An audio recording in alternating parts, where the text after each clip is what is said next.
Welcome to Text on Text. This is Jed Sundwall. This month, as always, it's a doozy. We have Dan O'Neill on to talk about The Wasteland by T.S. Eliot.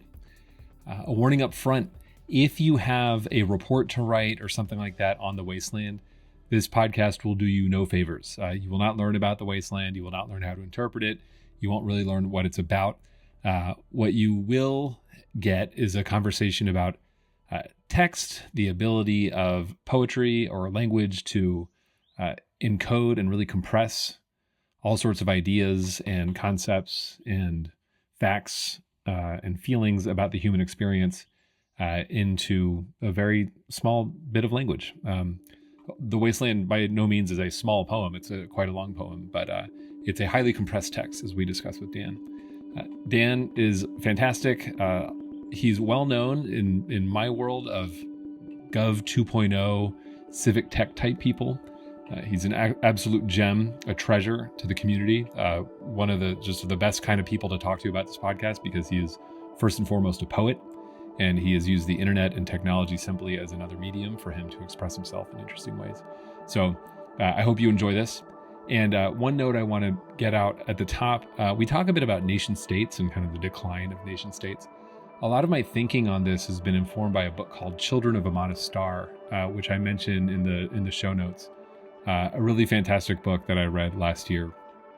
And I just didn't mention it in the podcast, and I felt like I should talk about it. So enjoy. See you on the other side. Welcome, Dan, to Text on Text. Hey, Jed. Wait, sorry. I can call you Dan, right? Of course. Okay, just making sure. So before we begin, I have to ask you if you're a technologist. I am a technologist. Go on. I'm a technologist because I mess around with technology. So definitionally, in the most bland way. Am I a technical person? The way I like to describe it is I'm the most technical person in lots of rooms, and I'm the least technical person in a whole other set of rooms. And that's how I make money. That's great. Okay, that's a great way to look at it. I mean, I know you through civic tech stuff. Do you mind giving just a little background on what you've done there? Sure. Because it's a lot. I started making what people started calling civic apps in 1999. I created a tool called killerandtheloose.com, which used the wireless application protocol to alert people when there was a killer on the loose nearby and they might kill them. And I started it as practically an art project and also a technology project, which is pretty much my modality. It was, extremely serious, terrible stuff. Ricky Birdsong, who was the head coach of the Northwestern University basketball team, was murdered, along with a number of other people in a spree killing. And It was extremely serious stuff here in Chicago. I live in Chicago, and it was at the same time, the wireless application protocol was a thing. And I was like working on the web, as a project manager. And I was like, who needs to know something right away? It's fine. Email's good. Like what would we possibly, so I was thinking up use case, and I'm like, gosh, this is a pretty compelling use case for for a wireless notification. So I created two systems. One was killerandtheloose.com and the other was stalebagel.com. So you go to this website and you tell us when you bought your bagels, and then we'll text you immediately. We'll send you a notification. So anyway, it was extremely unfunny after 9/11. So I got that problem because there were a number of people who were on the loose. And it just became kind of untenable and goofy. But anyway, that's kind of the start of where I got in civic apps, and it went from there. Okay. Yeah, I mean, I actually, the funny thing is I don't know a ton about my listenership, but I'm going to assume that we have some of our old Gov 2.0 stalwarts in here. And so that's how I met you. And I've always thought about you as a sort of leader in that space. So anyway, we might end up talking about some of that stuff. Cool. Okay. So today we're talking about The Wasteland by T.S. Eliot. It is a total trip. You said you wanted to talk about this. I immediately got excited because I have wanted to talk about all sorts of texts on this podcast, including poetry. And The Wasteland is something I'm pretty sure I was assigned to read in high school. It understandably meant nothing to me at the time. And so this is one thing I've enjoyed about doing this podcast is like chances to revisit stuff that definitely went over my head when I was younger, and also then even when I was in college as an English major, lots of stuff was, I hadn't lived life, so I didn't understand these things. So do you want to talk about why you chose this work? Yeah, I saw some of your earlier podcasts that focused on Dune, and I know that you had mentioned the Library of Babel. Yeah. And that book, that short story, when I read it, really made me think about the Wasteland because they're similar in some really significant ways. The Library of Babel about the idea of every word and every configuration exists in this particular place, and the the Wasteland is this idea, contains an idea of knowledge being known everywhere. So it Yeah. just it really struck me. Yeah. Yeah. I mean, yeah, it is. As I was reading it, I was thinking it's very Borgesian, and I wonder if this is like a 20th century thing. There's like a lot of, it's like flexing. You're like, I know I've read Dante's Inferno and I've read Greek mythology, and like, there's like bits of French and Latin and Greek in it, and probably other languages. I mean, it ends with like Shanti, Shanti, Shanti, which is, I don't know what language that is, but like, it's the Borgesian in the sense that Borges, I feel like this is a total like armchair theory of mine, that like, because he knew he was going to go blind, he read aggressively, and a lot of his sort of approach to, I think, reading and writing is to be like, I need it all. I need to hoover up like everything I can about the human experience from the written word and get it all into my mind. And The Wasteland is similarly flexing in that way. It's sort of like, here's all of human existence in like 400 lines or something like that. Right. So yeah, I feel you on that. And written by a guy from St. Louis with a British accent. So I always thought so, I mean, yeah, the ultimate sort of flexing. I mean, to be fair, I think he lived in England quite a bit, but it's still you're just some dude from St. Louis who read a lot of books, or at least knows how to look up other books. yeah. Well, yeah. I mean, there's yeah. Sorry, I don't, not to belabor the Borges point that much. That's actually a theme in a lot of Borges's writings, is like the idea of people from like backwaters being very interesting. Like there's one story in particular, Funes the Memorious, which is about like some guy who lives like way out in the middle of nowhere, but who develops a very prodigious memory. But like Buenos Aires, I think when Borges was writing, wasn't really considered a backwater. That it had a, it's a pretty big deal, I think, in like the early 20th century. Maybe St. Louis was a bigger deal back about 100 years ago, but like there is, I mean, so you sent me down this rabbit hole. I'm just like reading about, reading the Wikipedia article about the Wasteland and reading Eliot's bio, and like, and then I listened to your suggestion, the recording of him reading it that's on YouTube, and I'm like, this guy had no chill. No. He was like, yeah, in a way, maybe like super obnoxious, like the kind of guy who's like, yeah, trying way too hard because maybe he's trying to make up for being from St. Louis. Yeah.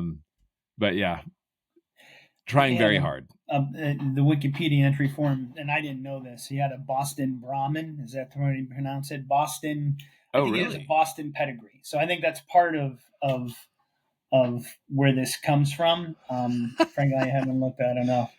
but the idea of backwaters being important and having good stories, I love that. And I think, and this again relates to the Wasteland because it mixes time, right? The narrative, jumps back and forth from different places, different times. And speaking of St. Louis, there's a place, Cahokia. So Cahokia Mounds is right outside of St. Louis. It's right over the border into Illinois. Cahokia Okay. in the 1400s was more densely populated than Paris. Than Paris today. Yeah, than Paris at that time. Sorry. At that time. It was okay. the most densely populated spot that was known. Whoa. And it is a native, and it's an indigenous mound, is what it is. And it's a brilliant place. I love going there. I've been there a number of times. And, it's literally from the 1400s. So this idea that something that's a backwater today clearly may not be a backwater tomorrow and things, right. There is no permanence. No. Well, it's just kind of the theme I think of the Wasteland is just sort of like this very extremely ambitious work that to make a kind of like technological comparison, it's a highly compressed text. It's just sort of like, it's a long poem as far as poems go. But for the most part, it's this very ambitious attempt to try to describe so much about the human experience and the ephemerality of it at various different scales, all in 400 something lines. Yeah. Yeah. And well, actually to we can jump off from this point about compression to sort of like your experience reading it in the library. Do you want to talk about your Sure. the unlock that this poem gave you? Yeah. When was it? 89, I think you told me. Give me probably 1989, 1990, and I was an English major as well. Studying English and anthropology at the University of Illinois at Chicago. And I was, I focused on poetry. I was a performance poet in the 1990s. So after this is where I was sort of learning how to be more an actual poet. And then the Chicago poetry scene at that time was extremely robust. And actually the idea of slam poetry was invented in Chicago at that exact time. Slam poetry was a competition, and it still exists to this day. It's all over the world. There's, slam competitions all over the world. I've never been in a slam competition, but this idea of performance poetry was emergent at that time. Yeah. So I became an American performance poet, and I toured around the country, about 50 different cities, and did poetry. But so I was learning poetry at the UIC, and I was in the library and I was reading, and I think probably had to read it for an assignment, or I may have just been in the library and on the fourth floor of the main library at UIC. And I was reading it, and I came to the first footnote, and I'm like, a footnote in a poem? That's kind of weird. What's going on? So frankly, I don't remember the first footnote, but the first footnote, I'm like, okay, it lists the book and it tells me what page. All right. So I walked over I looked up the book, and I found the book, and I went to the entry and I read it, and I said, wow. This is a physical experience of, like you said, there's a density to it. There's an ambitiousness to it. And I'm like, no, I want it. I want to be complete, right? So it was this intense desire to fully consume, and not even to understand, frankly, but to fully consume this work as is, in situ, like in a place, in reality. And so I just started doing that. And it took me weeks because, you can't look up everything. But I looked up every single, and the library is remarkably well stocked, and it had every single reference. And I touched.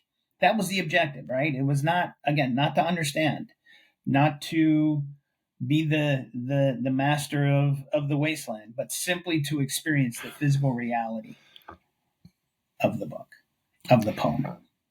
And then, so, I mean, this is interesting though. So then what's the result of that? I mean, so the goal is not to understand, it's to touch everything. Like, how what remains of that experience for you? Great question. What remains now is, yeah. So at the moment, what existed was the reality of completion, the reality of completeness. And again, back to Borges, right? This idea that, okay, there is a place. It has a vestibule, it has an opening, and it has an ending, and it exists. It is complete. And similar, just to bring up one more text that is Yeah. modern, is the Nature book by Tom Comita, published a couple years ago. And it's an astounding experiment on the same concept, which is Tom Comita. It's basically a supercut of nature texts. So it takes 100 or 200 books, some corpus of books, and it takes only the words, the sentences that are about nature, like, Whoa. very famous books. And it puts them into a novel that is devoid of human beings, devoid of narrative, devoid of any structure other than a supercut of words strung together to describe nature. That's it. And it's an Wow. astounding work that I actually don't like at all. I mean, I was reading with my wife, and we'd read it to each other, and I'm like, okay, so this is terrible. I mean, I literally hate this book, right? And I did. But as an experiment, again, it doesn't matter if I liked or understood, or it was the wasteland. I experienced it. It is an experiment in containing.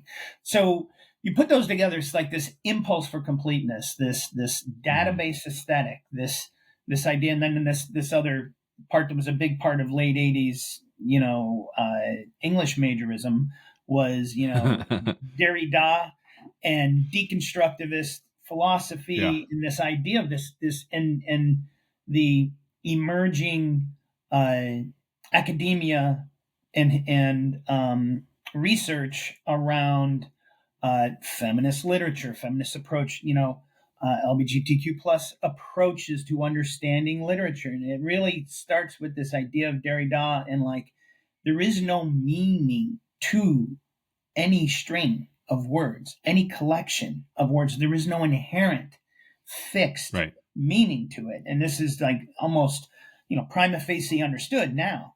But it was blowing me away as a late '80s college student.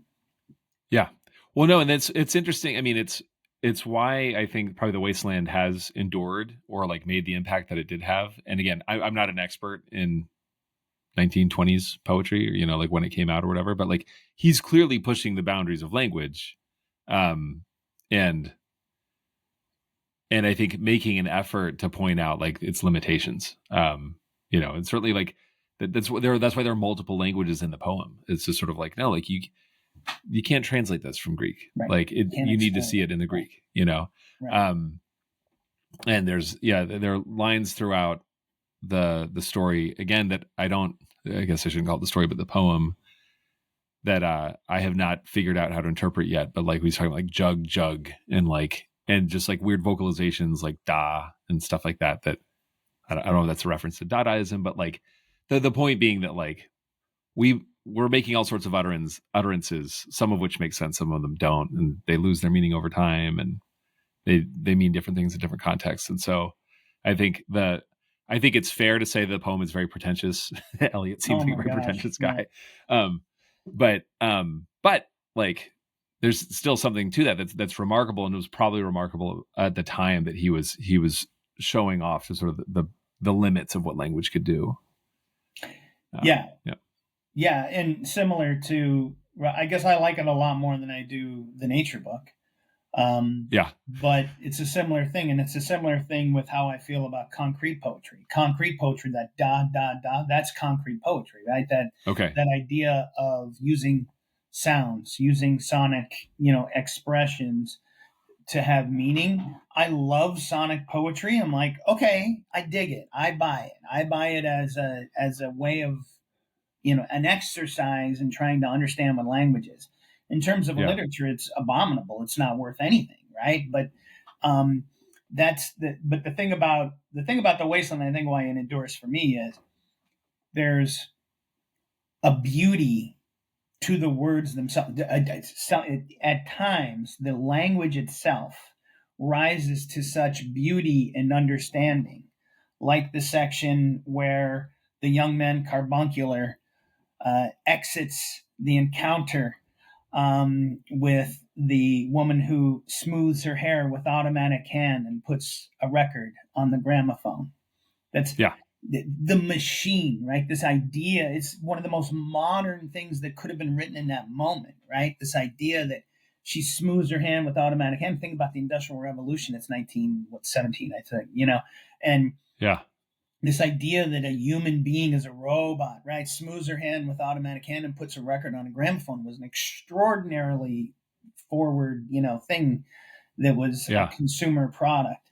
It's just incredibly beautiful, I think, and just makes me feel like I'm understanding that new things have always existed. And I think we get a little freaked out, and with artificial intelligence and people say never before has it moved this fast. Like, how the hell do you know? How do you, the microwave Yeah. was bananas. I still tinfoil, aluminum foil. Whenever I use aluminum foil, I'm like, if this was invented today, I would say this is the most amazing thing I've ever seen. Yeah. It gets hot, and then in a moment, it's not hot. Like so.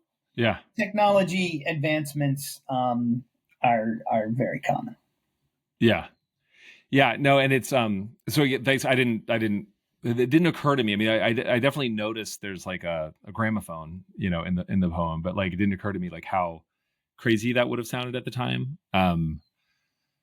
There's a Chicago band I imagine you're familiar with, the Fiery Furnaces. No, You've heard of them? uh-uh. Oh, okay. They might be up your alley. They're pretty out there. Very dense lyrics that are like all over the place. They have an album. I mean, they had one album that was, I think, particularly popular because Pitchfork gave it like some crazy review, like a 10 out of 10 or something like that. Mm-hmm. But like they had their moment, but it's like very, very proggy, extremely ambitious work, but like with these insanely dense lyrics. And so there's an album called Blueberry Boat that's really good. And there's a line, I actually just looked it up. There's a name in the story, Sir Edward Pepsi, like shows up. Okay. And I'm trying to think of like, there's another lyric on the album where they mention like a Sentra or an Altima or something like that, or like just some sort of like modern car name. And it's like so jarring, like to hear a lyric where, these, like they're kind of like art school kids, being very ambitious and then just dropping like a brand name. And you're like, oh, this is it's weird and jarring.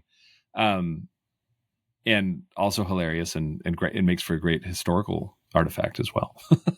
But it's the way I take, the mention of the gramophone in The Wasteland is again, him pointing out like there are always new things, and also like it's an attempt to try to describe or at least document all of human existence, because he dips way back into all sorts of like ancient lore and mythology and stuff like that, and then all the way up to the gramophone, and it's all just this one big confusing thing that we're going through.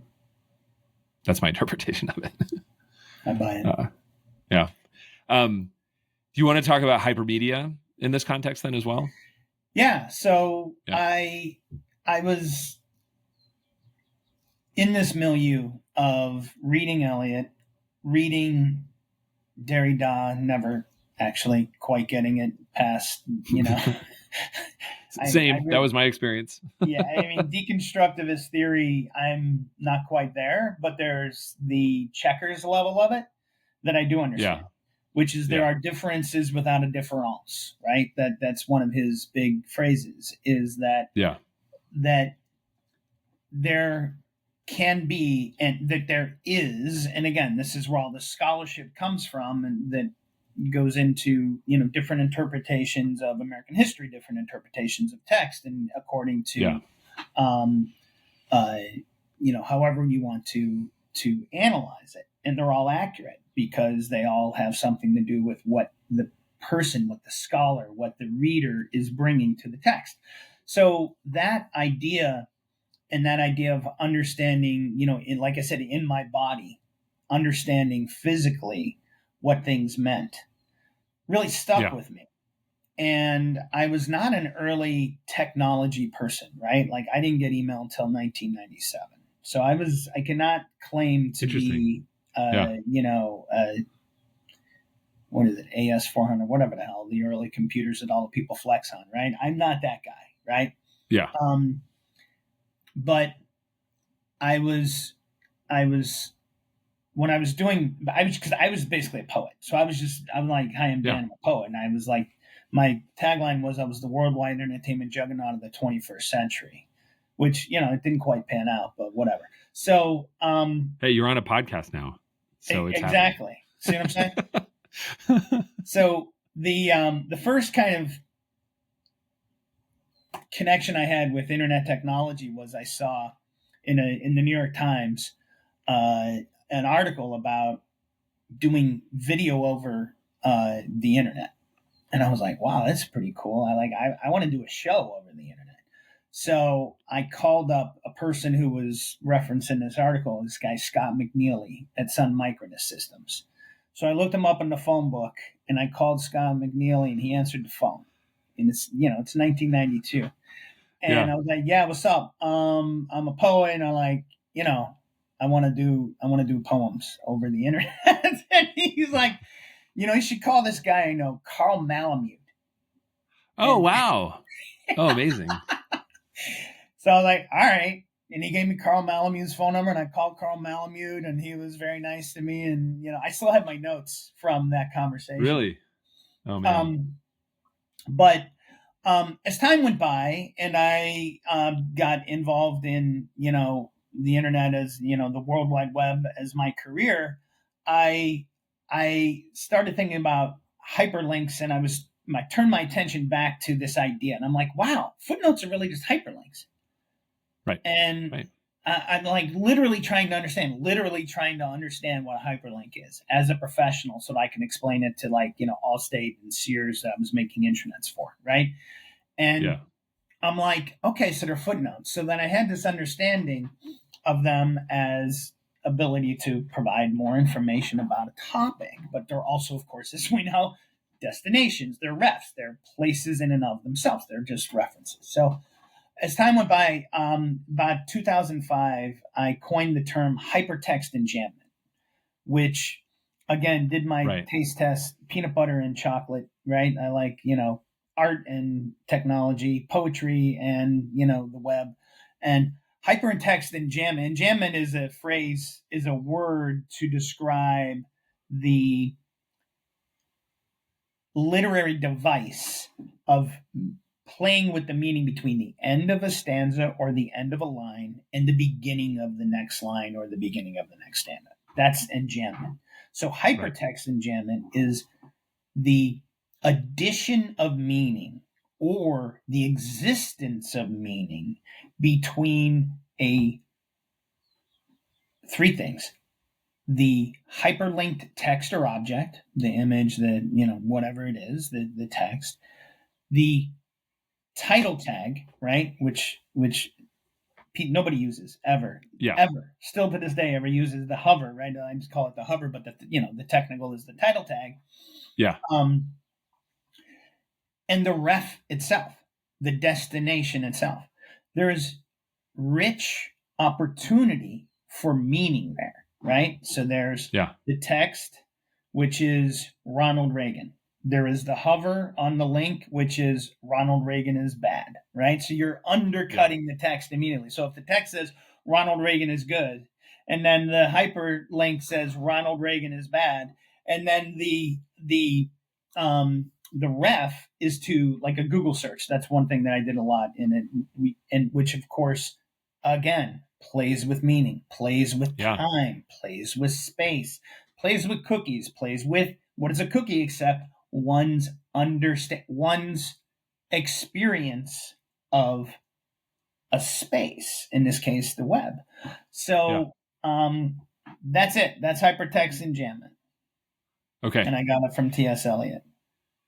Yeah. Well, yeah. The idea of just being like, I think it's using language, whether through footnotes or hyperlinks, as a jumping off point, or like a. Sorry, I'm actually going to use another Borges reference. There's a story called The Aleph. Okay. This whole podcast, the only reason I started this podcast was because I want to talk about Borges and the internet. I know. So there's no, yeah.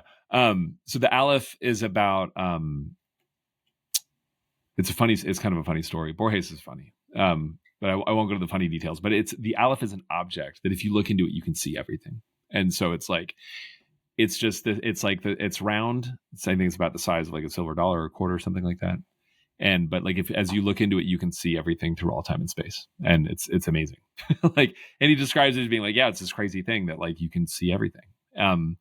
And going again to the Library of Babel, and also the analytical language of John Wilkins, which is another one we've done a podcast about, is the idea that like language actually allows you to do that. Like you can use a poem like The Wasteland and compress so much into it that if you look into it closely enough and you follow all the footnotes, it'll send you off into like literally everything that any humans ever thought of. Now, again, I don't think T.S. Eliot quite got there. Like he has this obvious like hoity-toity biases and stuff like that kind of stuff. Right? Yeah. But like he makes an attempt. He's like, this is all of history. This is all of like the human experience or something. Again, clearly through his lens. But the point is that he produced a very compressed text that was a jumping off point to like all things, potentially. And now we have that with the internet. Right. Yeah. The classic internet cartoon of, honey, I found the end of the internet. Oh, yeah, I don't know that one.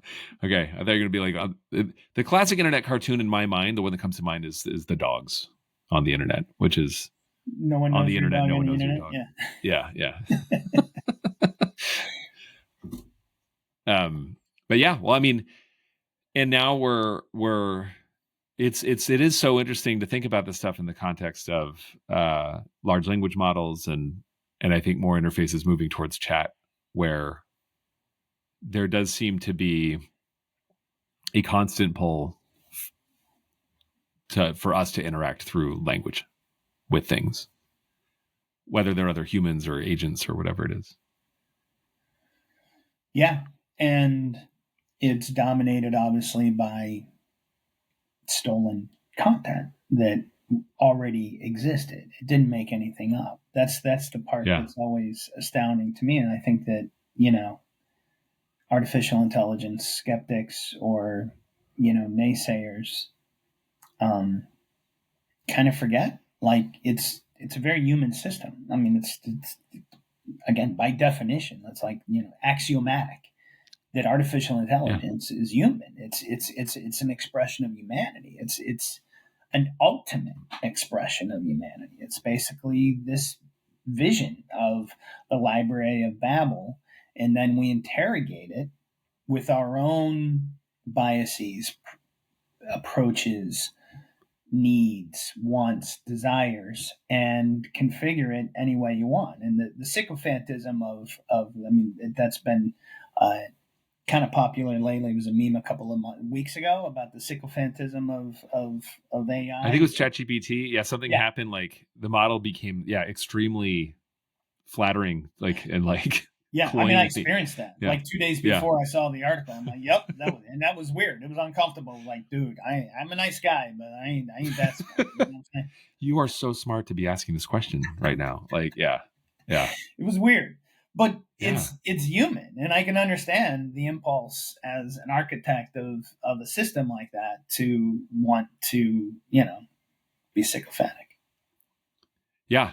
Well, that's what's concerning to me. And it's interesting that, so we're recording this now as I mean, probably today or tomorrow, I've got to publish the May episode, which is with this guy, Alex Moroz, where, anyway, as always with the podcast, we just go off the rails and talk about all sorts of stuff. But like very relevant to this is a conversation I had with him about how the systems we build are built to satisfy our desires, right? It's like, to your point, it's a very human system, right? And so you have a model that's like, oh yeah, like I want these people to like me so that they'll keep interacting with me because that's how I get paid. So I'll be really nice to them and flatter them and things like that. Yeah. And it's like, all right, it's weird. It's a little bit weird. And but the other part of this, there are two important things I always think to really keep in mind as we build these sorts of systems. Is one is that like humans are not good arbiters of what's good for them. Like what I want is maybe not good for me or the species or lots of other people, or the planet. And the other is that we're constantly being manipulated into wanting things that we don't actually intrinsically want, right? So like I'm also not a really good arbiter of like what I actually want because I've been manipulated so much throughout my life to want certain things, to want a house and a family and things like that. I mean, part of that's just in my genome. I think there's some basic instincts to reproduce and things like that. But otherwise, like I don't, there's all sorts of stuff that I probably think I want those are just ideas that have been implanted. And so anyway, we are good at building systems that satisfy our desires, but I think that we're just constantly at risk of deluding ourselves as we do that. I'll stop there. Well, I mean, I don't know about that. I'm a fan of what exists is what's true. So if we want systems that, the classic is, more likes or, reaffirmation about my selfie or something along those lines. If that is what we seem to like, that's what we like, right? It's like, and if we're able to continue to exist on the planet, whether you're healthy, unhealthy, like literally from the anthropological evolutionary, baseline, if we continue to exist and procreate and thrive, which again, I question what thriving is, and I think that's what you're doing when you say, are we good arbiters of what's good for us? Like, what is true is true. What happened is the truth. Whether or not it is what's best for us is literally answered by the question, was it what we wanted and got? Cool. Then that's it. That's, like we're moving on from there. That is the way that was. And today we can change, but that's it. That we wanted that. I wanted you to hit the smash button and you did. Thank God. Because that's objectively what it was I needed and what was good for me. Yeah. Okay. I mean, I take your point because I don't, the one sort of question or idea that really sort of like jarred me out of some way of thinking about the world was somebody said something like, is America heading in the right direction? And I'm like, what does that even mean? Like, what is the right direction? Who decides what the right direction is? How are you going to tell if we're going to be moving in the right direction or not? And so, that just sort of like led me to spin out, and I kind of land where you are, where it's just sort of like any sort of definition of like what is good or whatever is going to be some arbitrary definition anyway. So yeah, I think I'm pretty much aligned with you. I feel like I feel an inclination to guard against total nihilism in the sense that it's like, or like, pure hedonism or whatever, where it's like, like you just do whatever you want. And like, who cares? Like what the consequences are. Yeah. It's kind of weird because I think that I bring a different, just like bringing different perspectives to text. I brought a different perspective to that construct of what's right for you and nihilism, because I'm a recovering alcoholic. I've been a recovering alcoholic since September 10, 2000. So the this idea of like, hey, yes, I should get what I want. I should drink everything. I should do drugs. I should I have a construct for that. Like Alcoholics Anonymous is the way to recover from alcoholism. So there's a way of living. It's the 12 steps in that. And you're just like, yeah, okay, well, you feel like drinking, but don't, and, so I don't know. It's really embedded after all these years into my body again. that Yeah. I can have an acceptance of like, yeah, smash the like button. We're good. Yeah. I mean, this is, I'm kind of going back to like T.S. Eliot having no chill. Like he's like clearly a very serious person who was probably way too serious and obnoxious to hang out with. And there's actually, I haven't mentioned this one on the podcast, but like there's a Cormac McCarthy quote that has haunted me for years. I got to find it. That I think is relevant to this. Let's see. There is no life without bloodshed, is the beginning of the quote. He didn't give that many that many interviews in his life, and this is like some New York Times interview he gave. There's no such thing as life without bloodshed. I think the notion that the species can be improved in some way, that everyone could live in harmony, is a really dangerous idea. Those who are afflicted with this notion are the first ones to give up their souls, their freedom. Your desire that it be that way will enslave you and make your life vacuous. Which is like, this is just insane quote. That he's just talking to some reporter from the New York Times and just like drops this like crazy bomb that has just been stuck in my head forever. Which, to bring it back to this conversation, it's like you have a very sort of like acute and direct understanding of like how your desires are at odds with what's good for you. Right. You've lived through that and have like gone through it. And with that, I think that gives you some sort of license to be like, just relax. Like, so when I'm just like, hey, like, you know, like social media is brainwashing us, you're like, it's fine. There are other things you should worry about. Like, that's where I came to. Yeah. I think it's great because, I mean, I think, I do think this McCarthy quote is intense, and I've grappled with it for a long time. But this notion of like those who are afflicted with this notion, and specifically being that the notion that the species can be improved in some way, I think that's really worth sitting with a lot, in the sense that like humans, we're a weird creature.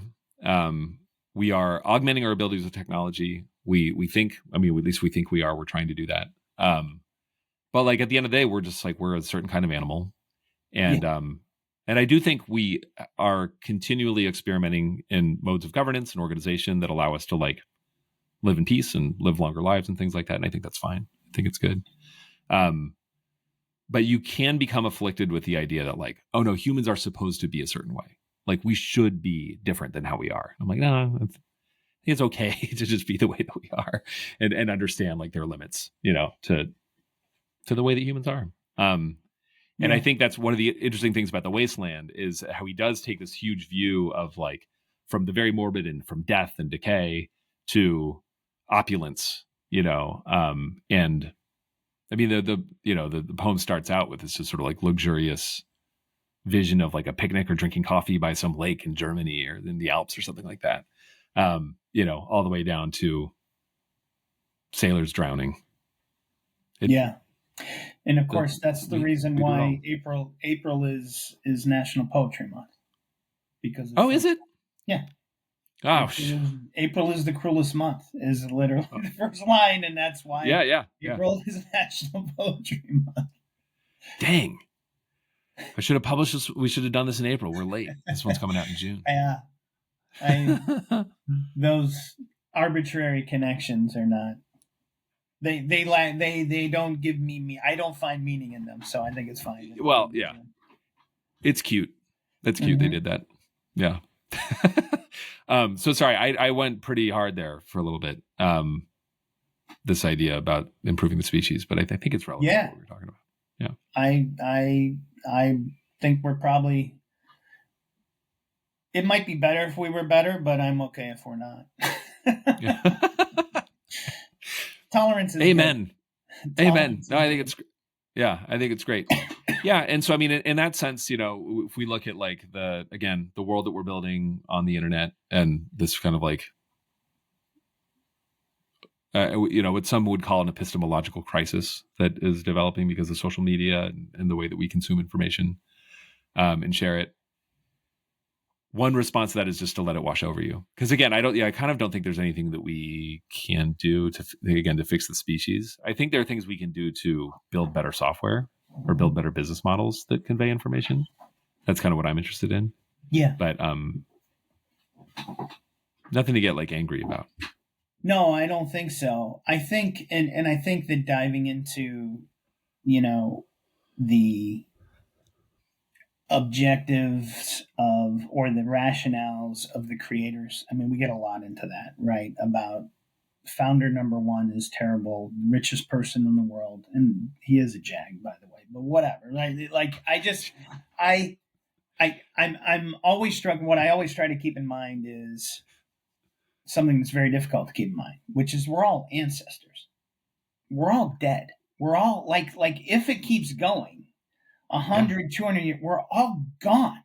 So what do we know? Literally, what do we know that what social media is or will be or does or morphs into?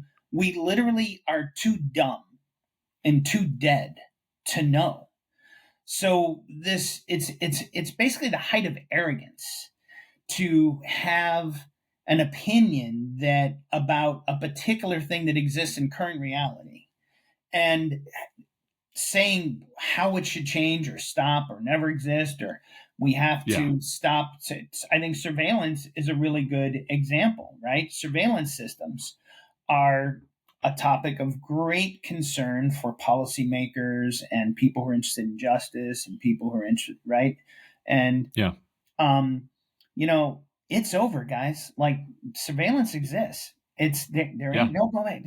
People who want to have Luddite tendencies to want to rip out technology or stop the surveillance system number one or two or three. It's over, and I think that frankly, surveillance systems. Like when we talk about social media, I think it's critical. I think it's important. I think it dominates, our current thinking. Obviously, AI probably dominates it more, but like surveillance systems are the sleeper, absolutely bananas technology that is going to be most impactful like 100 years from now. Like this idea of constant panopticon, the idea. Think about how much we spend, how much of our economy, literally how much of the world economy is based on answering the question, what happened? All journalism, all justice, all the entire justice system, all, everything, the political system, how many votes were counted. Like, if we just knew, if we just always knew the truth because we were always monitoring and had systems for understanding the truth, all of that would be gone. It would disappear. Yeah. Now, I think this is oh man, you're setting me off. Like, I love thinking about this stuff. Like, there's so I'll tell a story. I'll protect the innocent because I think these two guys I know were like in a hotel in Madrid or something like that on a business trip for some reason. Like, they shared an Airbnb or something like that. Yeah, maybe that's what it was. But like, they were smoking weed.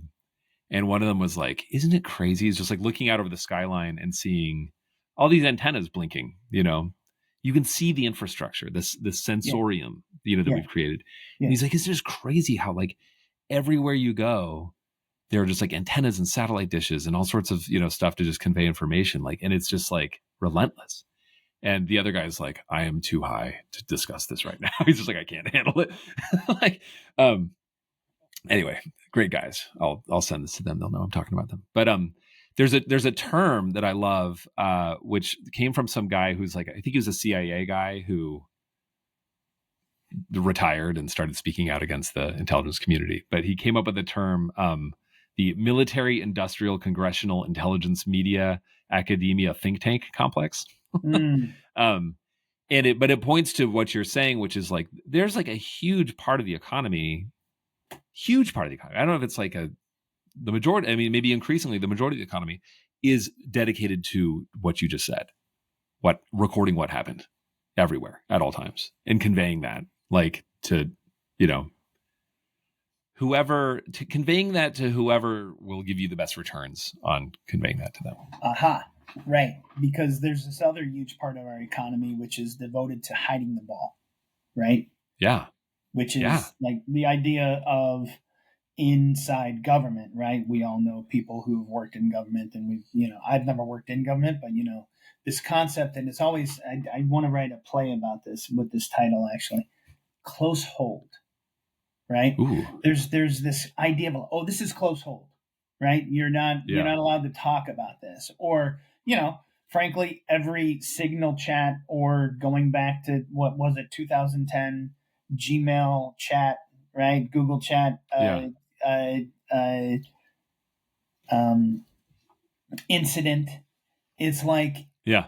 if we just stopped hiding, it would reduce so much drag, literally, on the economy, and literally on, like, we spend so much time hiding and so much time, recording, and it's a huge differential, and I think it's one of those things. I always love thinking about things that we'll look back on 50 years from now and say, that was insane. Why the hell did anybody do that?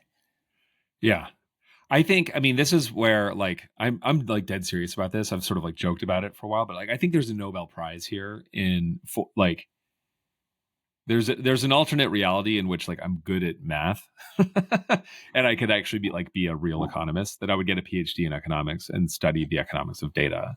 Because I think one of the reasons we don't have good markets for data, I think we have a ton of broken markets for data. Yeah. Which created, to your point, the drag, the inefficiency in the economy, is because it's impossible to price data. So it's like this idea of close hold comes from the fact that it's like, some data is only valuable because only you know it, right? Like, there's a trope. It's become a trope within the Earth observation world that I spend a lot of my time in with, like, satellite imagery, is like, you can count cars in parking lots. And so it's like, the idea being that, like, Walmart could count the number of cars in Target's parking lot to, like, estimate, foot traffic in those stores and stuff like that. So you have some sort of like competitive insight. Sure. And it's like but this has been bandied about for like so many years. I don't hear that much anymore, but for a long time, people would talk about it all the time. And I was like, hey guys, like, can you think maybe like 5 seconds longer about this use case that you're describing? If that data is only valuable if only Walmart has it, like, it's not, the value of that information diminishes, like, very quickly as it becomes cheaper to get. And it just completely undermines the idea that there's actually, like, a market for satellite data, that, like, you can make a lot of money off of it, because the only way you can make money off of it is if you can sell it to, like, the highest bidder. And that's hard to figure out. Like, first of all, we don't do auctions. I mean, I think maybe we should be doing more auctions for data, right. But all this to say is that, like, you're definitely onto something. This is the kind of thing that I think there will be some sort of economic theory that somebody unlocks to figure out how to price data, and that will have a huge impact on the economy. That specific use case, I hadn't heard it, but, like, it also, so you're talking about ubiquity and value through time. There's the time component too, because all that really means is, number of customers, which means revenue. And because they're both, Walmart and Target are public companies, they report on revenue. So it's like, what does it tell you? It's just a proxy for, foot traffic. They often say, I don't know if they have to report it, but they often report foot traffic, or, but like, so, again, from a layperson's perspective, when I think about satellite imagery and when I find it useful, it's about something happened. And it's typically about geopolitical events, and right, there's a building here and now the building's gone. And I appreciate that stuff. Like, I need that. I want to know, what is the truth. Did Army number 10 lie? And in fact, they did, destroy a building. We've seen many times where they have been, people, armies and entities have been called out for lying or for not admitting. And then what do? They actually admit it, right? To their credit. I mean, we've seen this many times. Like, yeah, we did. My fault, or whatever. Like, that's what we're here for. Like, you shouldn't have done that, or you did do that, or whatever I'm not trying to assign value. Obviously, bombing people is bad. Yeah. But again, I'm trying to be cold and calculating about it. And we just want to know the answer to the question, what happened? That's it. If we can do that, we're good. Right. Yeah. Yeah. And I think, I mean, this has also been a theme throughout, I think, a lot of the conversations on this podcast. It is like I mean, what really set me down this path was there's an episode we did on the book Night Flight by Mm-hmm. Antoine de Saint-Exupéry. Mm-hmm. The guy that wrote Little Prince. We did Little Prince on Night Flight. But like Night Flight is about like the creation of Aéropostale, like the French like airmail company, which was like a business that was set up like following, I think, World War One or World War II. I don't remember. But like, early 20th century when like they had a glut of planes and pilots, and they're like, Yeah. well, we're not fighting a war anymore. What do we do with these guys? And they're like, we'll transport mail by air, and we'll do it at night, which was extremely dangerous at the time. Humans had not really figured out how to do that safely, but people were willing to do it. And like the what I've taken away from it is like humans are weird in this way that we will do anything to convey information to one another more quickly. And it could be anything. It's just like a love letter. It's, it's a letter Yeah, it's from the true. front, it's like a letter to grandma, whatever it is. We'll actually like risk our lives to convey information to one another. Like there's a long historical record of us just doing whatever it takes. It's crazy. Yeah, I mean, and going back to the idea of social media, I mean, then that means that social media is a durable good. It's an objective good because we're able to quickly do the thing that matters to us. Objectively, as you noted, right through time and space, Yeah, has been a critically important component of being human. yeah.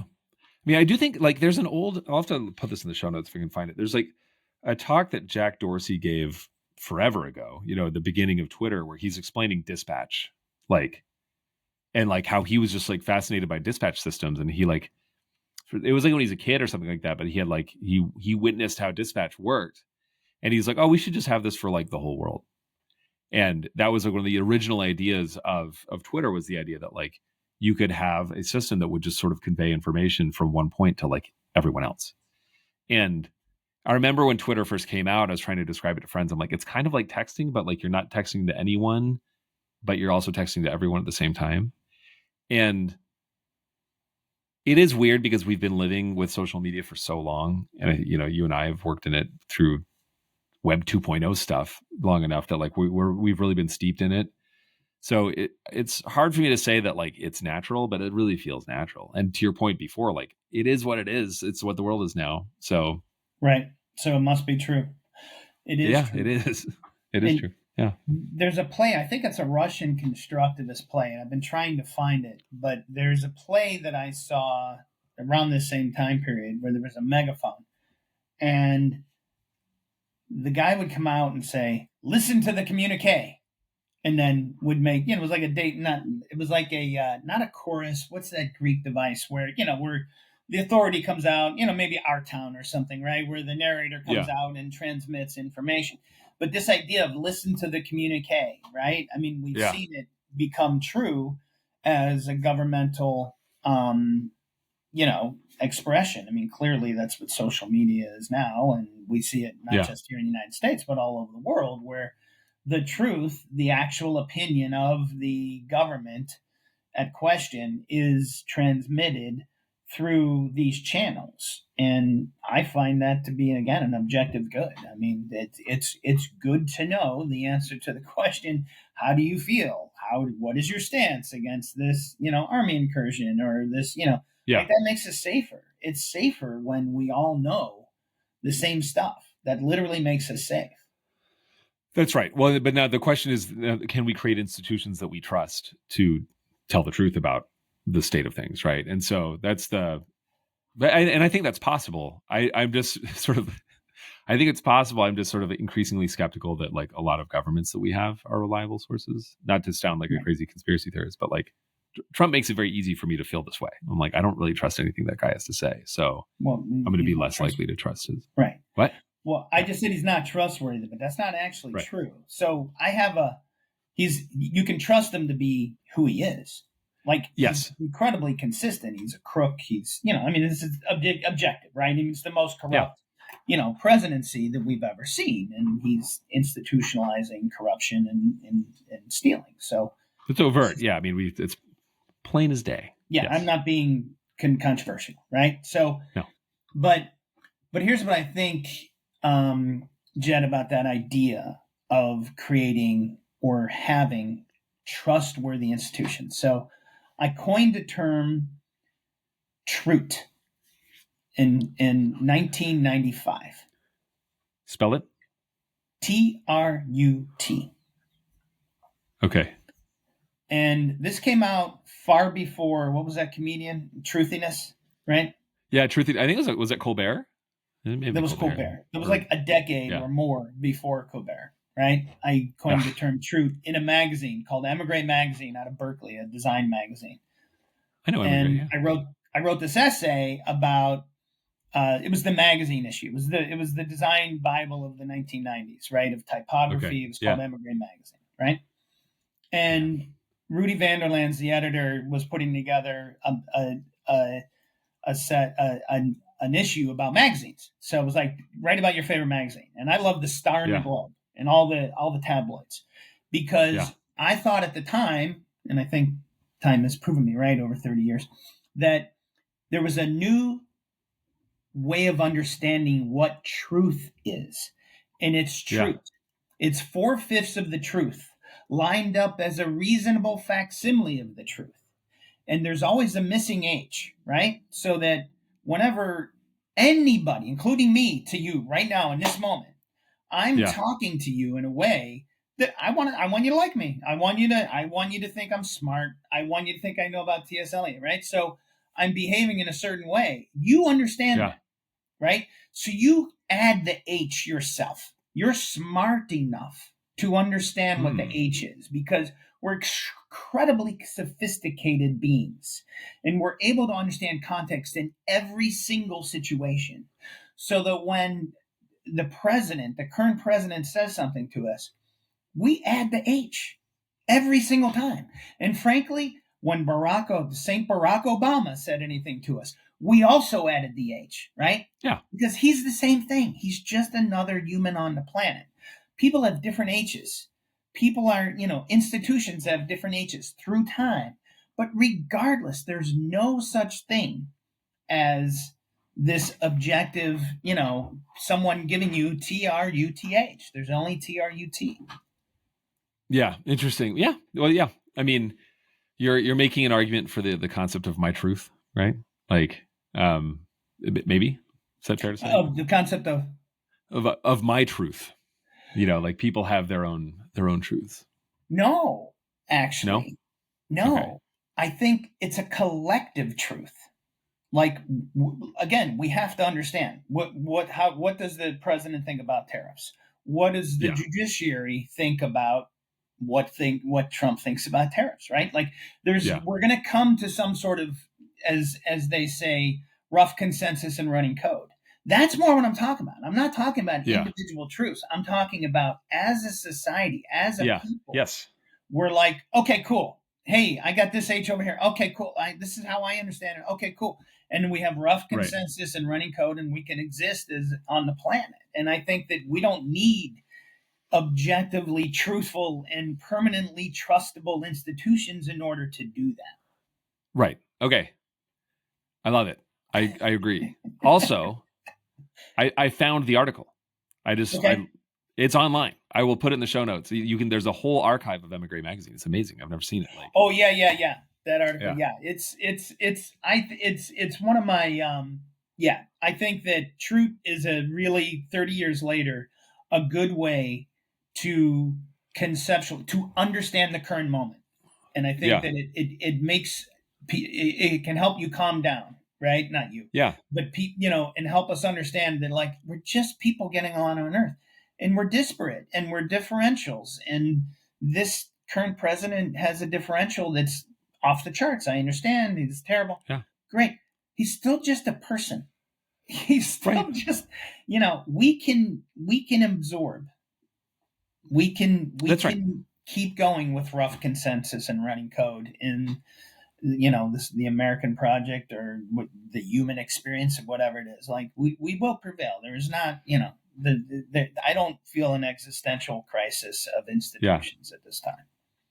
Oh, no, man, I love it. I love hearing this. Like, this is like exactly the energy I want to put out into the world right now. Like, because I don't know, like, I've been lucky to, I lived in Germany for 3 years, like, and, it's not a ton of time, but I was like, able to reflect on the idea that like I lived in a country that didn't exist when I was born. Germany as a country didn't exist when I was born. And, Yep. I Yeah. met tons of people from, different parts of Eastern Europe where like, yeah, the country they grew up doesn't exist anymore. And like these concepts, like countries, they come and go. And I think that's okay. It's not that I'm like, looking forward to like America not existing anymore. But it could happen, but that doesn't Yeah. mean that like the reality of us being humans that are all just trying to figure out like what's going on here and what happened together, that will prevail. And also, That's yeah, to your point, like it's always been an exercise in us trying to agree, be like, do we agree that that's what just happened? Like, Errol Morris has written about this a ton. I haven't read any of his books about it, but just the idea that like, yeah, like a photograph is not an accurate document of something happening. Like, right. Kurosawa, I think it's the movie. I think it's anyway. There's a movie. Shoot, there's a famous Japanese movie. Maybe it's Kurosawa the director. He's like a famous Japanese director. Anyway, there's some movie. I sound like an idiot now, but like, there's a story about a trial of like multiple people trying to explain an event that happened. And as you watch the movie, you realize like there's actually it's very, very hard to know what actually happened. Wow. And that's fine. Like to your point, embrace it and relax. And I know we're getting to the end. You mentioned nationalism, so yeah, let's go. I've got a theory about it. I think that remember when I said that some things we'll look back on and say, what the hell were we doing? I think literally the order of nation states, the structure that we have for living on the planet is absolutely bananas, right? It's completely, and they'll say Amen. 200 years from now, they'll just be like, what the hell were you thinking? Like, all right, fine. It was a perfectly reasonable way to do it, in 1400. But like, it does not have a future, right? Like nationalism, there's no way that this planet exists for another 200 years. And nationalism is like, yep, that's great. That's the way we'll do it. Having said that, and this is one of the poems that I wrote back in the 90s, right? Shortly after I read T.S. Eliot's The Wasteland. It's a very short poem. I think it's called Poem. But poem. There are those who believe that American chauvinism is a virtue, and I am one of them. So I've always been, I have this very goofy, like I'm an extreme nationalist, right? In the sense, and I mean a real nationalist, like loving your country, loving freedom, loving all, religions, and like the ideals. I truly am, and I considered for a period of time saying that's bananas. Stop it! Like you're hurting the world by being nationalist. And I'm like, I'm just human. I'm gonna hang on to this. It's just I'm living in 2025. But I love my country. There's no way this current president can destroy it. Well, there's just absolutely no way. Like it's literally impossible. We will prevail. And then the entire system will be destroyed, and then we'll all just be in some other system of understanding living on the planet, and we'll be fine with that, or I'll be gone and I'll be somebody's ancestor. That's right. I endorse your outlook on everything. I mean, it's this is Harari, the guy that wrote Sapiens. Who bit of a blowhard, I think, but like Sapiens gave me a lot to think about. I enjoyed that book, or a lot of it. But yeah, he makes the point that he's like nationalism's like a great idea. Like it's you create a fiction, to use his term, like you create some sort of concept that somehow, I mean, at least in the United States, we have like roughly like 300 million people that are like, yeah, like that's our thing. Sure. That's an amazing way to get a bunch of people to cooperate more or less.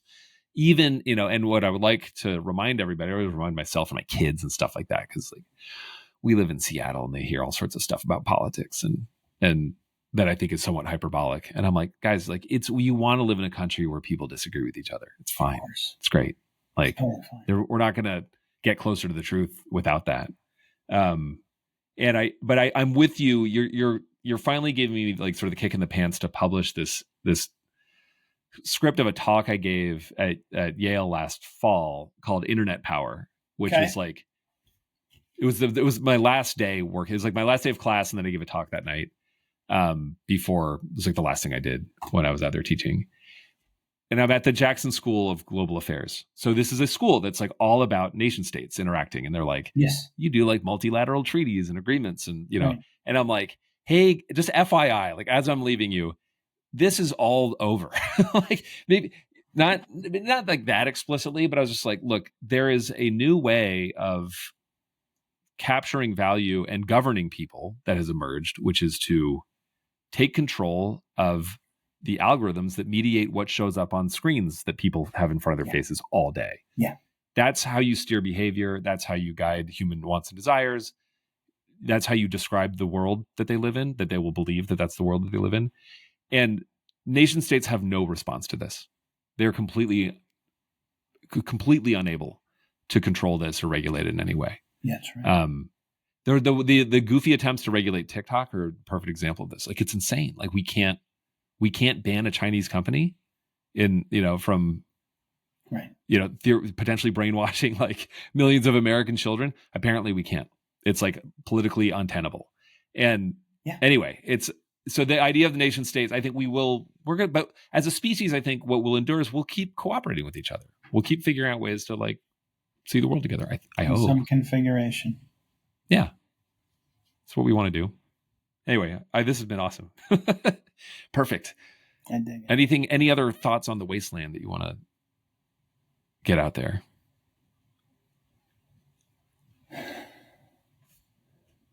No. Okay. Thanks for getting me to read it again. I feel like reading the Wikipedia article about it. It's so interesting to think, because this is 100 years ago. These guys are doing this. And I'm like, I do not relate to any of the characters in the story. Like, in terms of like, it's so interesting. It's like him and his friends, like Virginia Woolf and Bertrand Russell. And they're all being diagnosed with like weird neuroses. There's some line about like the doctor's like, you are not allowed to write prose. Like, I got to find it in the article, but it's like, he was like on doctor's orders to like not write prose. If I can find it. Anyway. Yeah, he loved Ezra Pound too, I think. Yeah, they all hung out. They were all buddies. That's the other interesting thing. And it's so interesting, like hearing, like your background, and also like, how I met you through like a scene, right? Like the Gov 2.0 scene is like clearly like a lot of the stuff that is like considered like important 20th century literature was just like whatever this scene came up with. And they were able to kind of like capture the zeitgeist at the time. It's totally arbitrary. Yeah. They're all just friends. Yeah. So. All right. Well, thanks for doing this with you. This has been very fun. I love it. Thanks. Glad to know you. All right. Thanks for listening. I hope you enjoyed that. Dan is awesome. Just such a crazy, creative, fun, I'll say it, a patriotic thinker, a real humanitarian, and just someone who I really am glad to know. And I'm lucky to have known for many years. I don't even remember when we first encountered one another, but I've always been a huge fan, and I'm really grateful to him for doing this. I'm grateful to you for listening to this. Thanks for listening. If you enjoyed this, please share it with a friend, like and subscribe, give me good reviews, things like that, and keep listening. Next month, we should be talking about a book called China Mountain Jiang. I'll also put that in the show notes. And I'm looking forward to that. As always, our intro music is by Secret School, and this outro song is 3/10 of the Population by We. Thank you so much for listening. I will see you next month.